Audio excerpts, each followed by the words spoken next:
This brand new MA program that comes out of the Department of Foreign Languages at the University of Iceland grows effectively out of an older discipline which is called adaptation studies. The program is now called Literature, Culture and Media, and what it looks at, very briefly speaking, it looks at the way in which various media have been used, how they interact upon one another, how new media do not render old media obsolete, but use what is usable from them. It looks at the way in which culture has become participatory, whether it be through YouTube or whether it be through emailing. There is a contact level now and a creative level that simply did not exist 10 to 15 years ago. So there's an interaction between the people who are creating the art, entertainment, literature, whatever you want to call it, and the people who are consuming it. Well, before I started this program, I was a medievalist, and I've always been very interested in how some stories are being taken from the Middle Ages, for example, and how being reworked and rewrite in all different kind of medias. And this is exactly what we've been looking at in this program.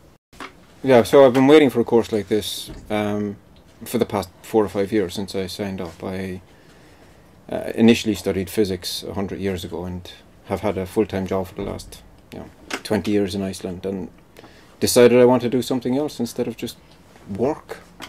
What first interested me in this program was the various books that were being taught.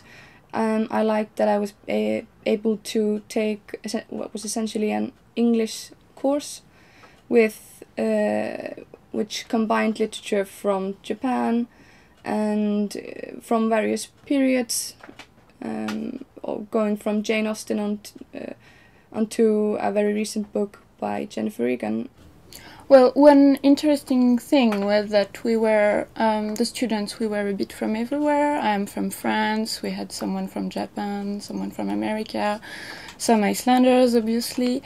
And it was interesting because we've been looking, for example, at Murakami, and it was very nice to have someone from Japan to discuss some aspects of it. We've been also studying a French play by Anouilh, and it's something that is very dear to me, so I was very happy to be able to introduce Icelanders to that part of my culture. So I teach Japanese in secondary school in Iceland, and most of my students are interested in Japanese comics. So by taking this program, or taking this class, I can benefit learning the adaptation into comics to the movie, or comics to the different media. So it's very interesting, and then I can take some of the materials to my class and then teach some aspects about it in my class.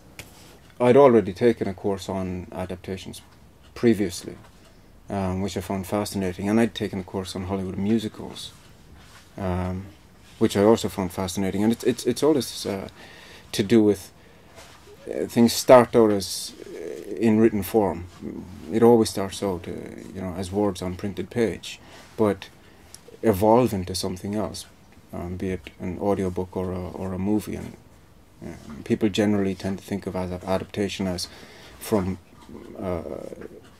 a novel or a play to a screenplay and then a movie, but it's changing dramatically. I mean, Watchmen was a graphic novel that was turned into an animated movie, and then this kind of blockbuster movie, and the evolution of it is very interesting. And the idea of adaptation is changing as well with this digital revolution.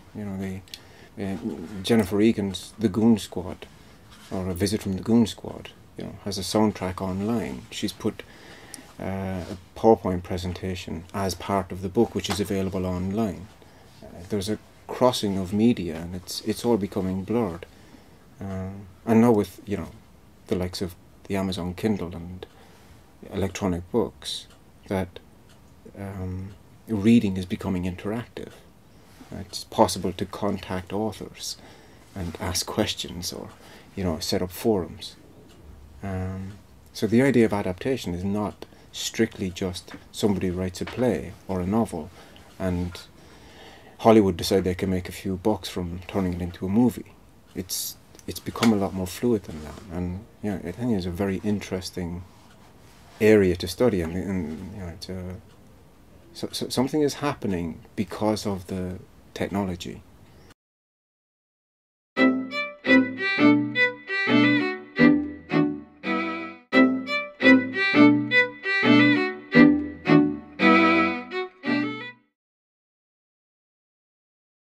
Okay, one of the things that came up fairly regularly was whether the e-book, here's a Kindle Fire, produced late last year, latest version of the Kindle, and here is a book, a 500-year-old book by Xenophon in Latin, whether this will ever replace this, and what happens inside reality is that one thing never replaces another.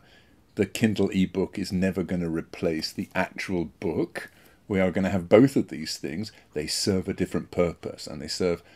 What's interesting is the difference in the purpose that they serve. That's what adaptation is about, how it's moved from one place to another.